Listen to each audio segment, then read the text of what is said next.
7장 61절부터 73절까지입니다. 느헤미야 7장 61절부터 73절까지 말씀 우리 다 함께 읽겠습니다.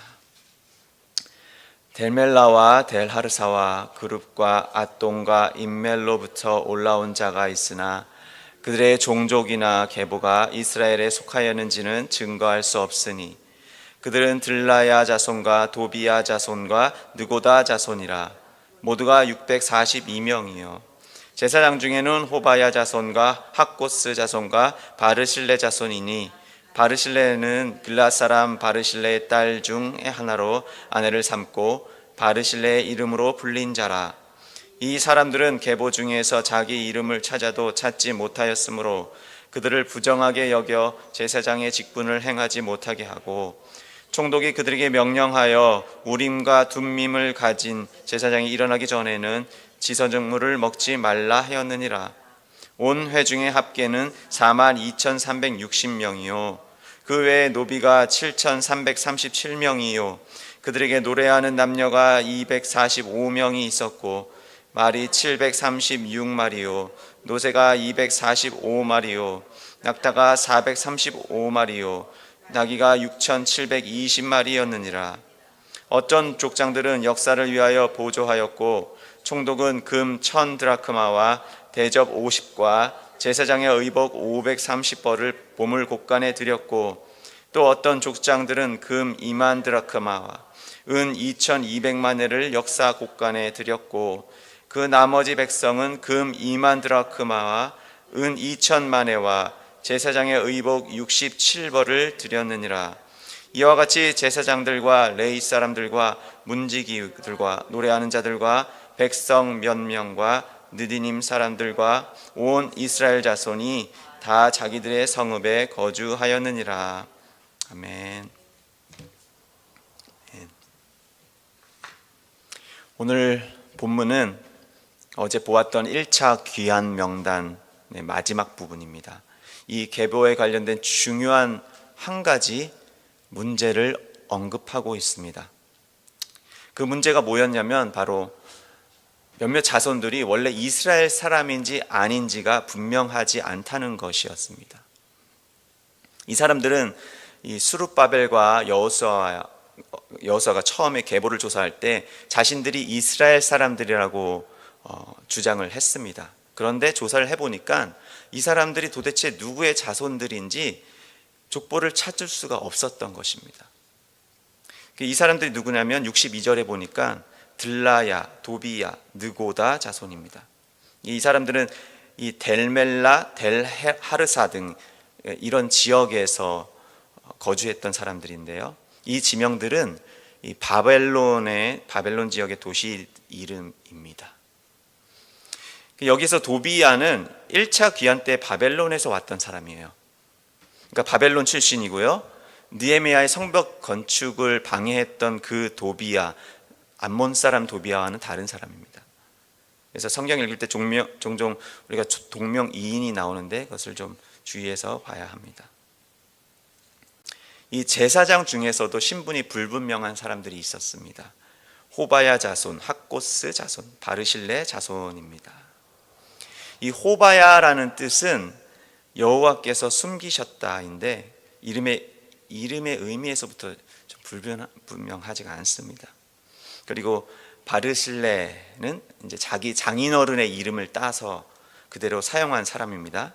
이 장인어른은 이제 길르앗 지역 출신이라고 나와 있죠.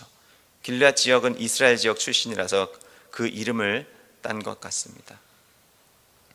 그래서 이 제사장들의 정체도 무언가가 분명하지가 않았습니다. 그래서 이 느헤미야는 그 사람들이 제사장이라고 주장하지만 실제로 제사장 업무는 못하게 했습니다. 그리고 지성물도 일단 먹지 말라고 금지했습니다. 이 지성물이라는 것은 하나님께서 소나 양 등으로 제사를 드린 후에 이렇게 남는 음식들을 제사장들이 먹었는데요. 바로 그것을 말합니다. 그것은 이제 거룩한 음식이었기 때문에 느헤미야는 지금 먹지 못하도록, 이 사람들이 먹지 못하도록 금지하고 있습니다. 지금 이 사건은 이 사람들이 정말 이스라엘 자손들인가 아닌가 하는 정체성의 문제를 다루고 있습니다. 그러니까 오늘 볼 것이 이 바로 사명의 마지막 단계, 이 다뤄져야 할 정체성에 대한 것입니다. 그러니까 오늘날로 보자면요, 이제 교회가 흩어지고 무너졌던 곳에서부터 다시 세워지고, 이제 성전과 성벽이 만들어지고, 이런 하드웨어가 잘 구축되었습니다. 그리고 이제 소프트웨어 사역을 시작해야 하는 그 단계에서 이제 사람들을 세우고 불러 모으고 하는 이 단계에서 이제 그 이후에 이 각 사람들이 실제로 누구인가 하는 그 정체성을 확인하는 그러한 단계입니다. 이 명단이란 것은 어떤 기준이 있다는 말이거든요. 어떤 것을 정의하는 기준이 있다는 것이죠. 이제 명단에 이름이 있는지 없는지는 그 기준에 합당한지 합당하지 않은지가 분명하게 나타나는 것입니다. 이 명단을 통해서요. 그런데 문제는 이 명단에는 이름이 있는데 실제로 그 사람이 명단에 들어가야 할 사람인가 아닌가 하는 것이 분명하지가 않다는 것입니다. 그 사람의 정체가 불분명한 것입니다. 그러니까 교회 안에 어떤 사람이 들어왔는데 그 사람에게 정체가 분명하지 않은 것입니다. 또 다른 어떤 이중적인 정체성을 가지고 있는 것처럼, 여기에서는 이 말을 하는데 또 저기에서는 다른 말을 하고, 영적으로도 이렇게 정체가 불분명한 그런 사람들이 교회 안에 있을 수 있습니다. 저는 지금 믿음의 수준을 이야기하고 있는 것이 아닙니다. 우린 모두 죄를 지을 수 있고 연약할 수 있죠. 또 성품이 부족할 수 있습니다. 그럴 때 우리는 서로 용납하고 또 서로 격려하면서 사랑하면서 함께 예수님의 그런 완전함으로 나아가야 하는 것이죠. 성장해 나가는 것입니다. 그러나 지금 우리가 보고 있는 영적인 이중성이란 것은 알곡과 가라지를 말하는 것입니다. 교회 안에 이 사단이 뿌려놓은 가라지가 있다는 것이에요. 알곡은 그 안에 생명이 있지만 가라지는 생명이 없습니다. 그러니까 가라지에게 아무리 물을 주고 키우려고 해도 노력해도 자라나지가 않습니다. 왜냐하면 그 안에는 아예 생명이 없기 때문입니다.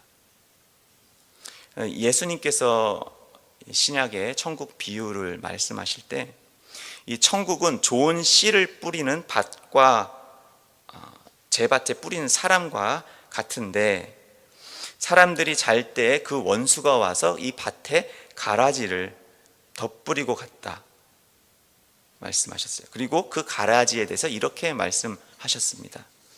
마태복음 13장 30절에 보니까요, 둘 다 추수 때까지 함께 자라게 두라. 추수 때에 내가 추수꾼들에게 말하기를 가라지는 먼저 거두어 불사르게 단으로 묶고 곡식은 모아 내 곡간에 넣으라 하리라. 이 알곡과 가라지, 알곡의 아버지는 하나님이고 그 안에 영생의 그 생명이 있지만, 반면에 가라지의 아비는 사단이고 마귀이며 그 안에는 생명이 없습니다. 요한복음 8장 44절에는 또 예수님께서 이들에 대해서 이렇게 말씀하십니다. 너희는 너희 아비 마귀에게서 났으니 너희 아비의 욕심대로 너희도 행하고자 하느니라. 그는 처음부터 살인한 자요 진리가 그 속에 없으므로 진리에 서지 못하고 거짓을 말할 때마다 제 것으로 말하나니 이는 그가 거짓말쟁이요 거짓의 아비가 되었음이라. 내가 진리를 말함으로 너희가 나를 믿지 아니하는도다. 이들은 믿음이 약한 것이 아니라 처음부터 믿음이 없는 것입니다.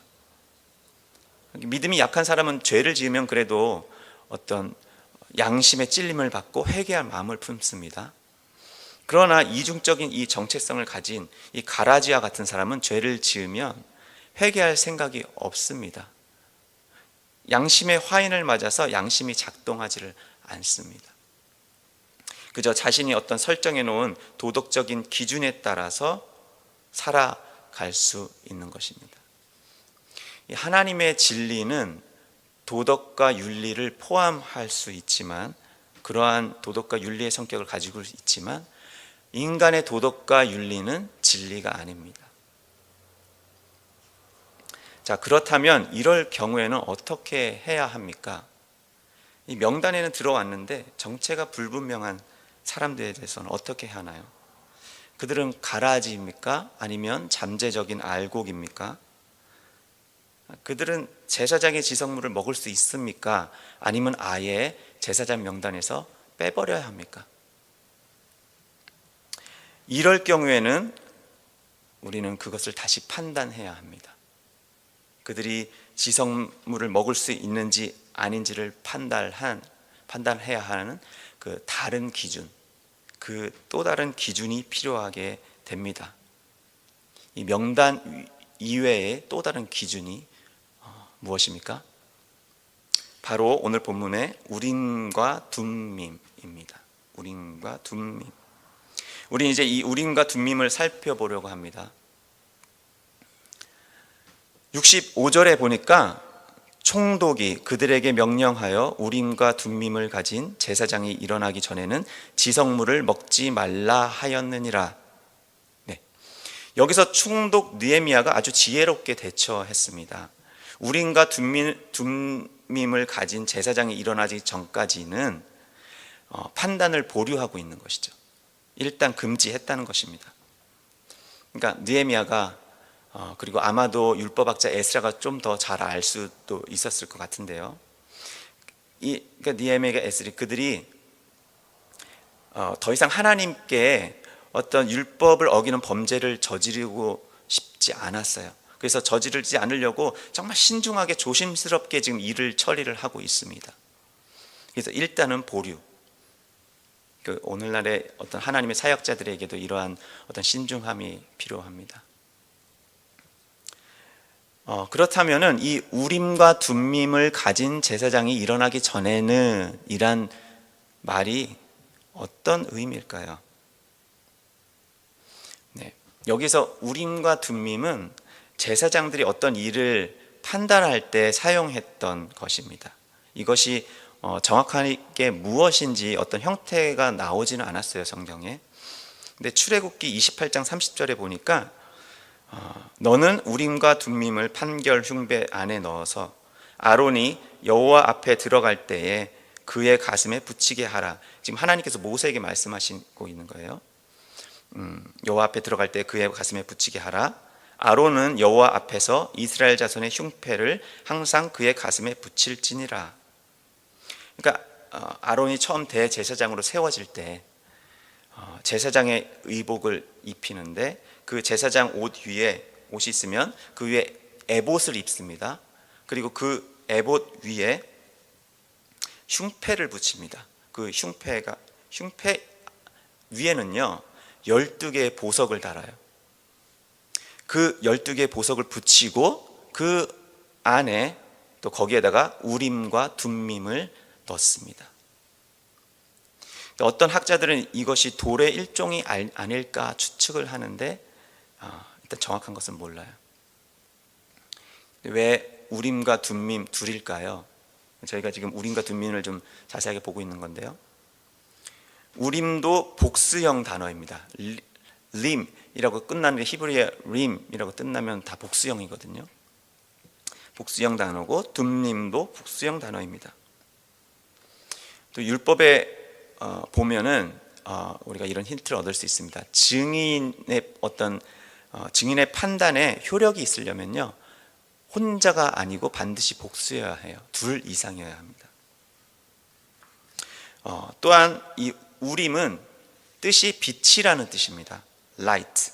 그리고 둠밈은 완전, perfection이라는 뜻입니다. 그래서 어쩌면 이 우림과 둠밈은 빛과 관련될 수도 있을 것 같아요. 잘은 모르겠지만요. 그러니까 완전한 빛 하면은 어떤 무지개가 떠오를 수도 있고요. 그래서 빛을 반사하는 어떤 12개의 보석들이 이 안에 있지 않습니까? 그래서 함께 있어서 그것을 가지고 어떤 형식으로든 판결을 했는지 추측할 뿐입니다. 자, 그런데 지금 느헤미야가 우림과 둠밈을 가진 제사장이 일어나기 전까지 기다리라는 것을 볼 때 이것은 아무나 쉽게 얻을 수 있는 것은 아니었던 것 같습니다. 그리고 인간의 노력만으로는 가질 수 없다는 것을 우리가 이 말씀을 통해서 알 수 있습니다. 왜냐하면 일어나기 전까지 기다려야 되니까요. 이것이 주어지기까지 기다려야 한다는 것이죠. 이 명단 뒤에 보니까 보물들이 나오고 있어요. 근데 이 중에 제사장의 의복이 있습니다. 제사장의 의복 530벌과 또 67벌 합하니까 597벌을 드렸습니다. 이것이 왜 보물인지 아실 것입니다. 이 안에 형형색색의 실과 여러 가지 의복 재료들 구하기도 쉽지 않은 그때의 상황에서 보석까지 달고요. 만들기가 매우 어려웠습니다. 그런데 이 옷을 597벌을 준비를 했어요. 그런데 우림과 둠밈은 그것과 함께 따라오는 것이 아니었습니다. 그런데 신명기에 보니까요, 이 우림과 둠밈에 대한 이 우림과 둠밈을 어떻게 얻을 수 있는지에 대한 힌트가 있습니다. 신명기 33장 8절에 보니까 레위에 대하여는 일렀으되 주의 둠밈과 우림이 주의 경건한 자에게 있도다. 자, 이 말씀에 의하면 둠밈과 우림이 누구에게 있다고요? 경건한 자에게. 히브리어로 경건한 하시드라고 하는데요. faithful, godly, holy 이런 뜻입니다. 신실하게, 경건하게, 거룩하게. 그러니까 신실하고 경건하고 거룩한 자에게 이 우림과 둠밈이 있다는 것입니다. 정리해 보니까 계보가 이 불분명한 사람들을 이제 판단을 해야 하는데 그 판단을 할 수 있는 이 우림과 둠밈이 단순히 제사장 의복을 입었다고 해서 생기는 것이 아니고 옷에 의해서 생기는 것이 아니고요. 바로 그 사람 자체에 의해서 생긴다는 것입니다. 그러니까 우림과 둠밈은 어떤 판사복을 입었다고 해서 생기지 않고 바로 그 사람이 누구인가에 따라서 그 안에 경건과 신실함과 거룩함이 있는지에 따라서 갖게 된다는 것입니다. 그 거룩함이 오늘날 무엇이겠습니까? 고린도전서 2장의 11절 사람의 일을 사람의 속에 있는 영 외에 누가 알리요? 이와 같이 하나님의 일도 하나님의 영 외에는 아무도 알지 못하느니라. 육에 속한 사람은 하나님의 성령의 일들을 받지 아니하나니 이는 그것들이 그에게는 어리석게 보이며 또 그는 그것들을 알 수도 없나니 그러한 일은 영적으로 분별되기 때문이라. 15절 신령한 자는 모든 것을 판단하나 자기는 아무에게도 판단을 받지 아니하느니라. 자, 여기에서 신령한 자는 모든 것을 판단한다고 말합니다. 그 신령한 자는 누구입니까? 바로 육에 속하지 아니한 사람, 영에 속한 사람, 곧 또 홀리 스피릿, 성령님이 그 안에 거하시는 사람이죠. 또 그 안에 이 신실한, 거룩한, 경건한 사람은 그 안에 예수님께서 거하시는 사람입니다. 요한복음 8장 12절에 보니까 나는 세상의 빛이니 우림을 말하죠. 또 16절에 보니까 만일 내가 판단하여도 내 판단이 참되니 이는 내가 혼자 있는 것이 아니요 나를 보내신 이가 나와 함께 계심이라. 그래서 오늘날 우림과 둠밈이 의미하는 것이 무엇입니까? 바로 내 안에, 우리 안에 계신 예수님과 성령님이십니다. 네, 말씀을 맺겠습니다. 자, 오늘날 누가 우리의 정체성을 판단합니까? 오늘날 누가 우리가 구원의 명단에 제대로 들어갔는지 아니면 아닌지를 판단하십니까? 바로 빛 대신 예수님, 그 예수님과 거룩하신 성령님을 그 안에 소유한 사람들, 곧 예수님과 성령님께서 우리의 기준이 되는 것입니다. 명단의 기준이자 판단의 기준. 그래서 사명의 이 마지막 단계에 우리가 마지막으로 짚고 넘어가야 될 것은, 우리가 정말 이 명단에 있는지, 이름만 올려 있는 것이 아닌지, 내 안에 정말 예수님께서 계시고 내 안에 정말 성령님께서 계시는지를 판단받아야 하는 것입니다. 네, 우리 같이 기도하길 원합니다. 우리 말씀을 가지고 기도할 때에 우리가 교회 안에, 교회라는 이름으로 명단에 올라가 있는 자들인데, 우린가 둔밈으로 반드시 판단받아야 할 것입니다. 정말 제가 하나님의 구원 명단에 들어가 있습니까? 제 안에 예수님께서 계십니까? 그리고 거룩하신 성령님께서 계십니까? 하나님, 우리가 이것을 판단받기를 원합니다. 하나님의 우린과 둔밈으로 예수님과 성령님께서 이것을 판단하여 주시옵소서. 그리고 하나님, 내 안에 이 거룩하신 주님의 구원 역사, 예수님께서 성령님께서 계시지 아니하시다면 주님 간구하오니 오셔서 좌정하여 주시옵소서. 우리의 자아를 깨트리시고 주님께서 주인 되시며 성령님께서 충만히 임하여 주시옵소서.